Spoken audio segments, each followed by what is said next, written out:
நாமம் திண்ணம் நாரணமே. கையினுடைய உபயோகம் என்னங்கிறார் சுவாமி நம்மாழ்வார். ராமநாமத்தை சொல்லி எண்ணுங்கோங்கிறார். பெரியாழ்வார் சாதிக்கிறார், எண்ண கண்ட விரல்களால் இறை பொழுதும் எண்ணகிலாது போய் உண்ண கண்ட ஊத்தை வாய்க்கு கவலமுந்துகின்றார்களேங்கிறார் பெரியாழ்வார். எண்ண கண்ட விரல்களால் என்றதுக்குன்னு கொடுத்த கையினால, அப்பா நீங்க ராமநாம சொல்லி எண்ணலையே, ஏதோ கவலங்கவலமா எடுத்து வாயில போட்டு சாப்பிட்டுட்டே இருக்கல, எப்ப பார்த்தாலும் ராமநாமாவை நீங்க எண்ண வேண்டாமா? எண்ண கண்ட விரல்களால் இறை பொழுதும்னா க்ஷண நேரம்னு அர்த்தம். க்ஷண நேரம் கூட அவனை நீங்க நாமாவை சொல்றது இல்லையே. இறை பொழுதும் எண்ண கிலாது போய் உண்ண கண்ட ஊத்தை வாய்க்கு கவலம் உண்டுகின்றார்களேன்னு சாஸ்திரம் என்ன சொல்றதுன்னா, ஒவ்வொரு பிடி அன்னத்தை எடுத்து நம்ம வாயில போட்டுட்டா கூட நம்ம பெருமாள் அந்தரியாமி பெருமாளுக்கு நிவேதனம் பண்றதா நினைச்சுக்கணுமா. கவலே கவலே செய்வ கவலே கவலே செய்வ ஹரி கோவிந்த கீர்த்தனோ ஹரி கோவிந்த கீர்த்தனோ ஹரி கோவிந்த கீர்த்தனோ கோவிந்த கீர்த்தனோ கோவிந்த கீர்த்தனோ கோவிந்த கீர்த்தனோ.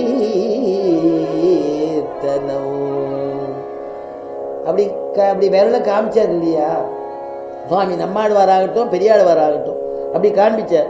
அந்த மாதிரி அவ்வளவு பற்றுள்ள கிருஷ்ணனிடத்தில் திருவடி வாரத்தில் இருக்கிறவரே ராமனையும் பற்றி புகழர். ராமன்ட்ட தெரிஞ்சுக்க வேண்டியது விஷயங்கள் நிறைய இருக்கு அப்படிங்கிறார். அப்படி முதல்ல ஆஞ்சநேயன் ராமரை சந்திக்க போறார். கிஷ்கிந்தா காண்டத்துல தான் நடக்கிறது. ஏன்னா சுக்ரீவனுக்கு காவலா இருந்திருக்காரு ஆஞ்சநேயன். எப்போ பார்த்தாலும் அவருக்கு காவலாவே இருப்பார். அவர் சுக்ரீவனை தனியா விரட்டி அடிக்கப்பட்டவனா இருக்கான், ஆனா அவருக்கு காவலா இருக்கார். வேற யாருமே இல்லை. சுக்ரீவ மகாராஜான்னு கூப்பிடுவாராம் ஆஞ்சநேயன். சுக்ரீவன்ட்டு அவ்வளவு பிரியமா இருப்பாராம்.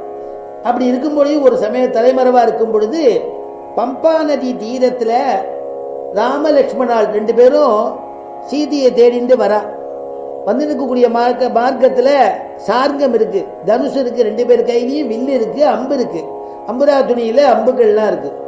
2 பேரும் வரா. ஆனா ரிஷி வேடத்துல இருக்கா. இவளுக்கு தெரியல, யாருன்னு தெரியாது இல்லையா, சுக்ரீவனுக்கு தெரியாது.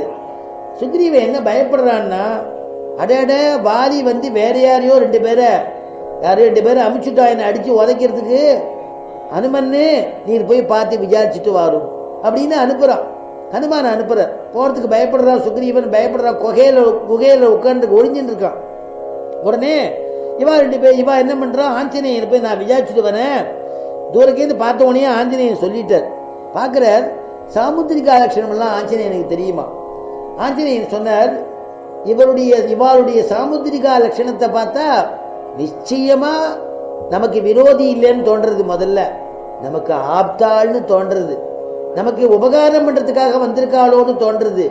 இன்னொரு விஷயம், நிச்சயமா இவ வாலியினால அனுப்பப்பட்டவளாக இருக்க மாட்டான்னு தோன்றது.